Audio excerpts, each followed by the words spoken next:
Hello and welcome to Manger's Study. I am your host, CJ, and this is episode 7 on Project 2025. As I am recording this, it is the 5th of August, 2024, and there are 91 days until the presidential election in this year, 2024. I've been gone for a week, came back on my vacation. I got COVID, which is always great. By the way, new COVID still sucks, but not nearly as bad as the first and second time I got COVID, but that's neither here nor there. It is good to be back. It is good to be diving into this once again, and we are going to pick up where we left off. I'm on the bottom of page 93 or 126 on the PDF, and we're hopefully talking about some military solutions to all of our military problems. Probably not. All right, let's begin with Project 2025's needed reforms for the DoD. First, prioritize a denial defense against China. We got to protect Taiwan from China and make that the number one priority for the DoD. We're going to increase allied conventional defense burden sharing, basically, with all of our many allies. We need them to step up a little bit more and contribute more to their own defense. There should be some sort of West Pacific version of NATO, maybe a little bit smaller, but still involving all of our allies there for some kind of shared common defense. NATO itself should be able to be more effectively not need U.S. conventional forces. Next up, Project 2025 says that the United States should sustain support for Israel as we empower Middle Eastern allies to take responsibility for their own defense. Project 2025 also says we should enable South Korea to take the lead in its conventional defense against North Korea. And that's a bit. I don't see terribly much wrong with that as a step in the right direction for a lot of it. To me, the U.S. has been the world police for far too long, so encouraging the countries that have been reliant on the U.S. for national security to take care of their own national security seems to be a decent idea. In spite of that general idea, there are a couple of apparent exceptions, Taiwan and Israel. For Taiwan, Project 2025 says that they should step up and provide more of their own resources out of one side of their mouth, but said earlier out of the other side of their mouth that every U.S. engagement in the world should first be looked at in the context of protecting Taiwan from China. As for Israel, I don't see how any administration would get away with reducing arms shipments to Israel in the near future. The majority of people in power on both the left and the right support taking money and resources from the U.S. and unconditionally sending it to Israel. Am I happy with that state of affairs? Of course not. Nobody should be. Am I surprised? Of course not. Nobody should be. Our next big bullet point is to, quote, implement nuclear modernization and expansion, unquote.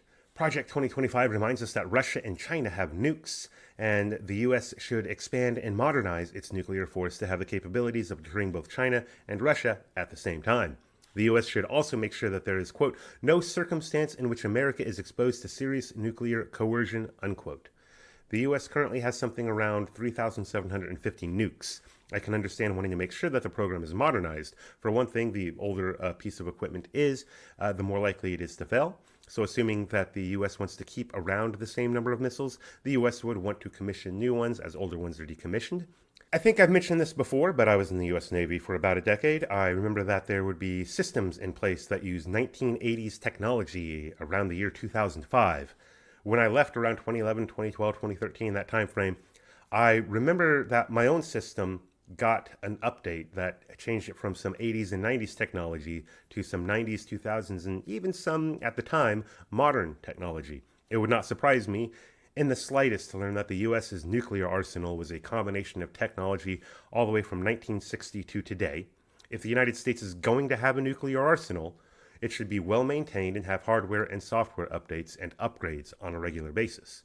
There is, however, the question of how valuable the nuclear arsenal is. Does the U.S. need close to 4,000 nuclear missiles to defend its borders? Does it matter that Russia has more nukes? Those are more important questions that I don't think Project 2025 addresses, and that's fine. Perhaps it's a foregone conclusion by the authors that they need more, or to keep the status quo, and to have less would be disastrous. I think, and of course, Project 2025 can't surprise me later by saying something else, but I think that the idea of asking those questions, those higher level questions in the document, would turn it from a policy prescription document into a policy examination document, which is just not the purpose of Project 2025. Anyways, moving on, we have, quote, increase allied counter-terrorist burden sharing, unquote. It's like, don't forget for the past 25 years that we've had this pesky terrorist issue. This time, though, we want to make sure our allies, like Saudi Arabia, are better capable of taking care of terrorists that threaten us and or them. Never mind the problems of reacting against a reaction, and definitely never mind the problem of trusting countries that aided and abetted terrorists to attack the U.S. with the task of stopping terrorists attacking the U.S. All right, those were the General Department of Defense policy reforms, I suppose. Next up, we have DoD acquisition and sustainment. A&S is acquiring and fielding new technology, but like so many other things, bureaucracy is getting in the way. DoD budgeting is the number one problem, requiring acquisition spending to be locked years in advance, so the DoD can't really keep up with new technology. Needed reforms. Reform the planning, programming, budgeting, and execution process. First, focus on the mission, not the programs themselves. Get Congress to approve a way of funding outside the traditional process. Good luck with that. Or find some other creative way to do all of that funding that is needed. Good luck with that. Get executive bodies to get rid of outdated or poorly performing programs. Yep, good luck with that.